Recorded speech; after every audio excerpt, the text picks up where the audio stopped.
যারা আমরা একদম নতুন, এখনো সময় আছে, আমরা ঘরে বসে আছি, তারা একটা পেজ খুলতে পারি। হ্যাঁ, প্রোফাইল আইডি না খুলে পেজ খুলবো আমরা।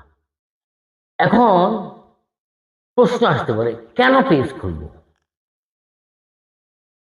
পেজ খুলবো এই জন্যে যে আপনি যখন একটা প্রোফাইল আইডিতে কাজ করবেন ফেসবুকে, তখন কিন্তু আপনার শুধুমাত্র আপনার ফ্রেন্ড লিস্টে যারা আছে তাদের কাছে আপনার ভিডিওগুলো যাবে।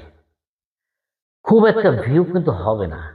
আপনার ধরুন কথার কথা 3,000 আপনার ফ্রেন্ড লিস্টে আপনার ফ্রেন্ডরা আছে, বা 5,000, এর থেকে বেশি কিন্তু আপনার ভিউ পাচ্ছেন না। এদের কাছে আপনার ভিডিওগুলো যাবে। আর পেজ যদি খোলেন তাহলে ওই পেজের মধ্যে আপনি লক্ষ লক্ষ ভিউ এখানে আনতে পারবেন আপনি। সুতরাং আইডির থেকে পেজটাই হচ্ছে বেটার আমি মনে করি। তো